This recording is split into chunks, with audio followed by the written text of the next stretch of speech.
It looks like Ramesh is back on the website, and this time he's having trouble placing an order. Really love this hoodie here. It's a bit on the pricey side, and my wife is probably going to take my allowance away if I buy this. But I'm going to buy it anyway. I select it, add it to my cart, proceed to checkout. I'm getting an error. Let me try it one more time. OK, so it's too bad that Ramesh is having a problem placing his order. But the good news is that CC1 has detected the fact that he's having an issue and has proactively offered him the ability to chat with an agent. Really love the fact that the website offered me chat, detecting that I'm having an error recurringly. I'm going to take that offer and let them know that I'm having a problem. OK, great. So let's change our perspective back to Amit, who again is the agent. He's going to receive the chat interaction from Ramesh. Our contact center today is equipped with a new capability that we're adding to the product around sentiment analytics, which actually analyzes the text that the customer types into the chat stream, and based on that, provides feedback to the agent around the sentiment and mood of the customer. So the first thing we're going to see is Amit actually go to his sentiment analytics dashboard to gauge Ramesh's disposition and mood, and based on that, decide how to interact with Ramesh appropriately. So I've received this chat interaction from Ramesh. He's saying he's having some problems placing his order.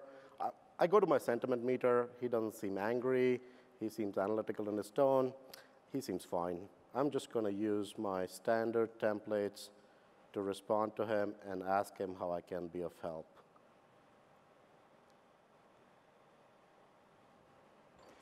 I'm really, really frustrated with my experience so far on the website. I've tried multiple times to submit my order with no luck, and I'm going to let them know that I'm frustrated.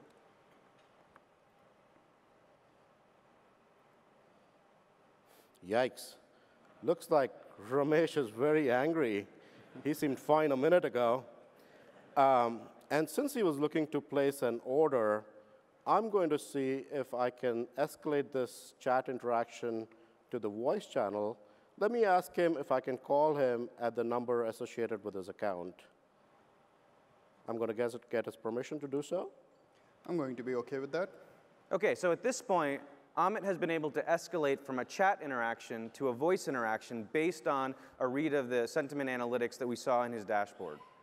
And now what we're going to see is Amit actually go one step further and establish a screen sharing session with Ramesh so that he can actually see the issue that Ramesh is having on the website. Hello. Hi, Ramesh. I see that you're having a problem placing your order. Would it be possible for you to join a web share session so that I can see your screen and see what's going on? I'm going to push you a link to the web share session on your chat channel. If you could just click on that link and join my session, I'll be able to see what's going on. OK. Wonderful. I see that you've joined my room. If you could please start sharing, I'll be able to see your screen. I'm doing that All right, now. wonderful. I see your screen. So what happens when you click on that red place your order button on the top right? Let me show you. Do you see that error? Ah, I do see that error. I've never seen that before, and I'm sorry you're having this problem. Let me see if there's somebody in the e-commerce team who can help us here. OK, so although Amit doesn't have the knowledge to solve the problem immediately, he does have access to UC1 users outside of the contact center in the enterprise via his integrated desktop. So Amit is able to see the presence of all of the users outside the contact center, grouped by their expertise and the function in which they work. Let's see if he can find someone to help him and Ramesh. So I see Steve from the e-commerce team is logged in. He's available.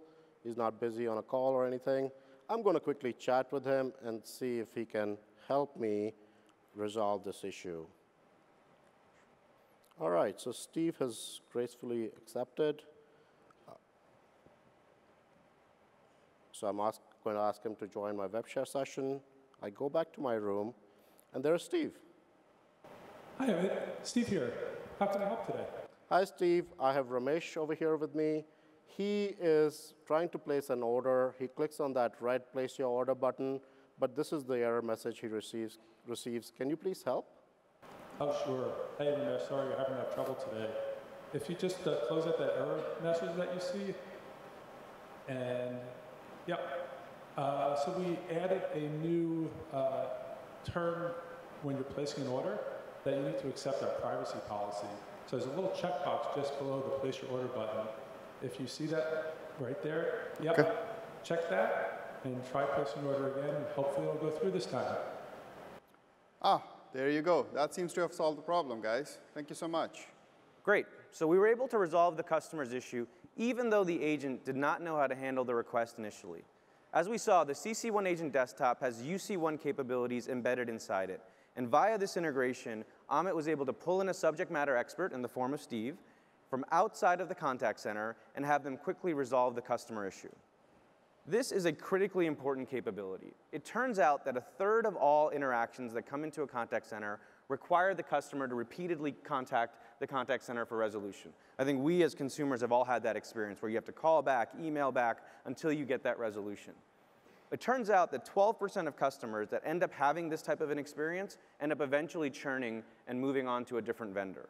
So as a result, by being able to bring in experts from outside of the contact centers are able to resolve more issues the first time, which actually lowers interaction volumes, which is a cost reduction, but they're also able to deliver better customer satisfaction, increase customer loyalty, which in turn lowers churn and drives top-line revenues for the business.